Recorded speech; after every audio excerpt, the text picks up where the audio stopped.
medição de deformações em tubos de inclinômetros com a utilização de fibra ótica distribuída. Tá?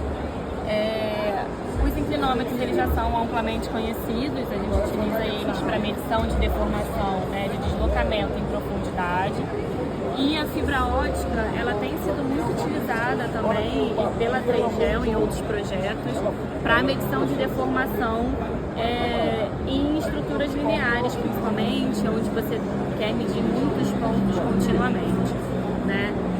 Então a gente propôs a utilização dessas duas metodologias em conjunto, a medição da deformação pela fibra ótica para a transformação dessa deformação em medição de deslocamento em profundidade, tá? A fibra ótica ela mede continuamente, mas com uma resolução de 0,25 metros, então realmente ela mede a cada 0,25 metros um ponto de leitura, né? Mas ela pode ser utilizada de maneira contínua nas estruturas, principalmente estruturas longas, né? E a proposta para os inclinômetros é que a gente consiga ter também uma redundância de leituras, também colocar uma outra metodologia para incentivar essas medições em profundidade. Tá? A fibra ótica ela utiliza, né? A fibra ótica que a gente utilizou, ela utiliza a metodologia de leitura BOTDR, né? Onde é emitido um pulso de luz de Brillouin.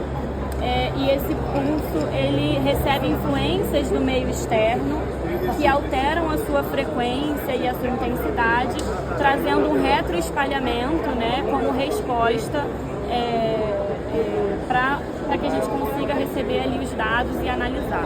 Né? Os dados que a gente recebe são dados de deformação, né, em microstrain, e a gente consegue, pela teoria clássica do feixe de Euler, transformar as deformações da fibra ótica em deslocamentos em profundidade nesse inclinômetro que a gente está instrumentando. Tá? Então a proposta desse trabalho foi essa. A gente fez um estudo experimental em um tubo de inclinômetro instalado no nosso laboratório, tá? E pela proposta feita por Mohamed em 2011 e por Sun et al. Também em 2016, eles trouxeram essa aplicação da transformação da deformação em deslocamento pela utilização dessas fórmulas apresentadas, né? Passando, na verdade, a deformação para a curvatura, né? A gente calcula a curvatura por essa primeira fórmula, integrando a gente tem a inclinação e integrando novamente a gente tem o deslocamento em profundidade, né? Como a gente consegue ver aqui nesse esquema, a gente tem aqui essa inclinação do tubo, é calculada pela primeira integral, né, da curvatura que a gente calcula primeiramente. Tá? Então a gente utilizou essa metodologia, instrumentamos um tubo de inclinômetro com duas fibras, né? Na verdade uma fibra que foi pela parte superior do tubo e retornou pela parte inferior do tubo, né?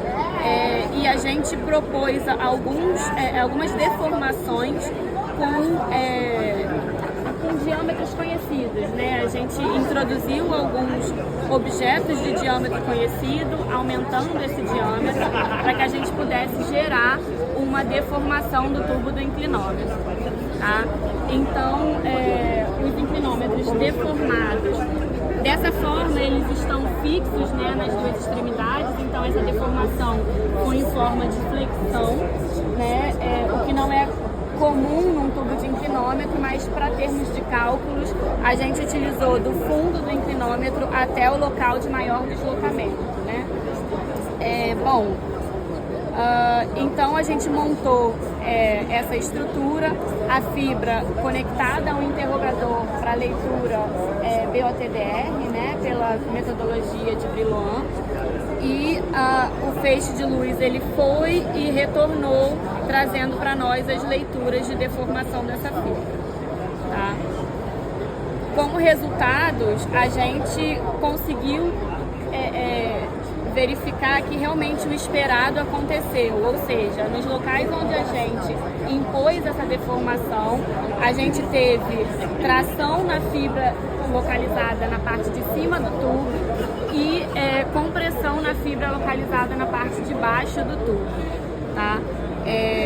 Então, analisamos esses dados, né? O interrogador trouxe para nós a deformação em microstrain e trouxe essas informações pontualmente a cada 0,25 metros.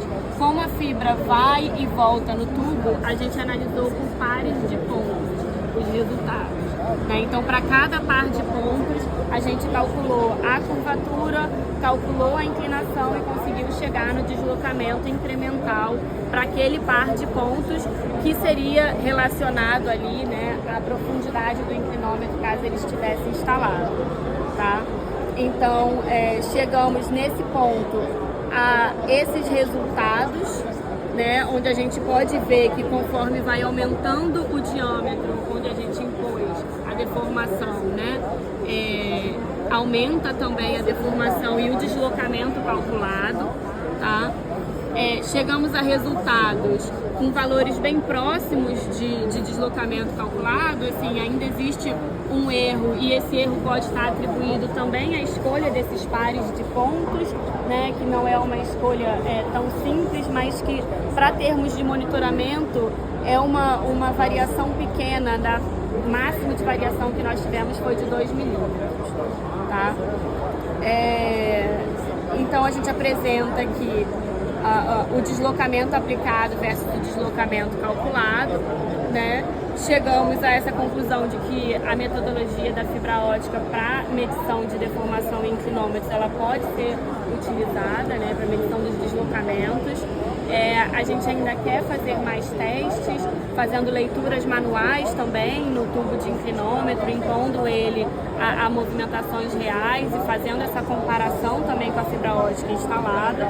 E a gente queria destacar também algumas vantagens desse tipo de metodologia, que é o monitoramento contínuo, né, e não só do tubo do inclinômetro, mas fazer isso em conjunto também com o monitoramento da estrutura. Então você pode ter a fibra instalada na berma, né, de uma estrutura, por exemplo, uma barragem, passando por dentro da perfuração ali onde vai estar o tubo do inclinômetro e seguindo também o restante da estrutura para que você tenha um monitoramento completo das deformações verticais e horizontais, né, nessa estrutura.